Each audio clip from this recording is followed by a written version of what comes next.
हर व्यक्ति को यह चाह होती है जानने की कि उसका जीवन साथी क्या करेगा, उसके जीवन साथी का करियर कैसा होगा, उसमें सफल होगा या नहीं, प्राइवेट जॉब करेगा या गवर्नमेंट जॉब। तो आज की इस वीडियो में हम यही जानेंगे कि जीवन साथी का करियर कैसा होगा। तो आइए चलते हैं।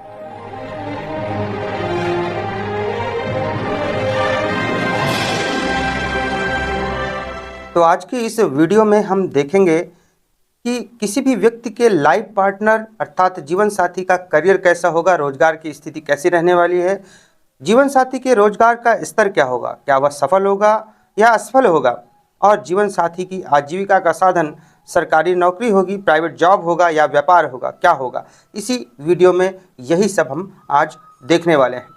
तो सबसे पहले बात करते हैं हम जीवन साथी के करियर की स्थिति की अर्थात उसके रोजगार की स्थिति की। तो जीवन साथी के लिए जन्म कुंडली में सप्तम भाव को आधार माना जाता है। यदि उसके कार्य व्यवसाय की बात करें तो सप्तम से दसम भाव अर्थात चतुर्थ भाव और चतुर्थ से दसम अर्थात लग्न भाव का विचार किया जाता है, क्योंकि किसी भी भाव पर विचार करने के लिए भावात भावम सिद्धांत का नियम हमें अवश्य लगाना चाहिए। इसलिए जीवन साथी के कार्य व्यवसाय के लिए भी सप्तम जीवन साथी और वहां से दसम भाव का भी विचार करते हैं। यदि जीवन साथी की कुंडली उपलब्ध हो तो उसकी कुंडली से ही विचार करना अधिक अच्छा रहता है। अन्यथा विवाह से पूर्व लाइफ पार्टनर के रोजगार के बारे में जानने के लिए जो विधि अभी बताई है वही विधि अपनानी चाहिए। यदि सप्तमेश का द्वितीय भाव, चतुर्थ भाव, सप्तम भाव, अष्टम भाव या फिर दसम भाव से संबंध हो तो जीवन साथी कार्य करने वाला होता है। यदि सप्तमेश षष्ठ भाव में विराजमान हो जाए तो ऐसा जीवन साथी बेरोजगार हो सकता है। जीवन साथी के रोजगार के स्तर की बात करें यदि, तो उसके रोजगार की स्थिति को देखने के लिए सप्तम भाव को लग्न मानकर एक कुंडली बना लेनी चाहिए। उसके अनुसार दूसरे, छठवें या फिर 10वें भाव अर्थात जातक के 8वें, 12वें और चतुर्थ भाव से विचार किया जा सकता है, क्योंकि दूसरा, छठवां या 10वें भाव अर्थ भाव कहलाते हैं।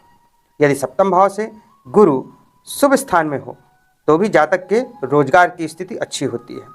इसके अलावा जातक की जन्म पत्रिका में चतुर्थेश, अष्टमेश व द्वादशेश की स्थिति व इन भावों के कारकों की स्थिति बलवान हो तो जातक के जीवन साथी के रोजगार की स्थिति भी अच्छी होगी। अब जो जीवन साथी के रोजगार है क्या वह उसमें सफल होगा, यह जानने के लिए जन्म पत्रिका में देखिए, यदि सप्तमेश का संबंध चौथे, 10वें, 12वें भाव से हो जाए तो जीवन साथी अपने कार्यक्षेत्र में सफल होता है। यदि सप्तमेश का संबंध दूसरे, 5वें, 7वें, 8वें, 9वें या फिर 11वें भाव से हो जाए तो जीवन साथी को अपने कार्यक्षेत्र में सामान्य सफलता प्राप्त होती है।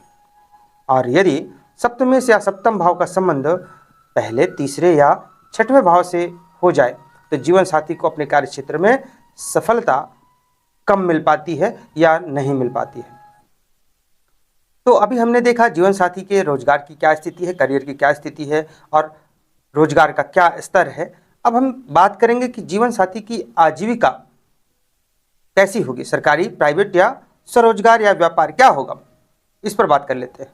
तो जीवन साथी की आजीविका सरकारी नौकरी होगी, प्राइवेट नौकरी होगी, स्वरोजगार होगा या व्यापार करेगा।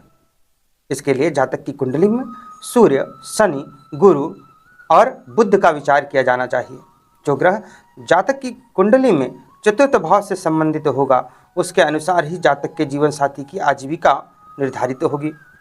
सूर्य से सरकारी नौकरी, शनि से प्राइवेट नौकरी, गुरु और बुध से क्रमशः स्वरोजगार व व्यापार करने वाला जीवन साथी होगा। सरकारी नौकरी की बात करें तो यदि सूर्य और गुरु का संबंध सप्तम भाव से हो जाए तो जीवन साथी को सरकारी नौकरी मिलती है, और वहीं पर यदि चतुर्थ भाव में स्थित हो जाएं तो भी जीवन साथी को अधिकार प्राप्त नौकरी मिलती ही है। अब बात करते हैं प्राइवेट नौकरी की। यदि सप्तम भाव का संबंध शनि से हो जाए तो ऐसे जीवन साथी को प्राइवेट नौकरी प्राप्त होती है। स्वरोजगार की बात करें तो यदि सप्तम भाव से बुध, गुरु, सूर्य और मंगल का संबंध हो जाए तो जीवन साथी स्वरोजगार युक्त होता है। अब बात करते हैं व्यापार की। यदि बुध और गुरु का संबंध सप्तम भाव से हो जाए तो जीवन साथी व्यापार करता है। तो इस प्रकार से आज हमने देखा कि जन्म कुंडली में क्या देखना चाहिए हमें किसी भी व्यक्ति के जीवन साथी अर्थात लाइफ पार्टनर के करियर की स्थिति देखने के लिए। आज के लिए बस इतना ही। नमस्कार।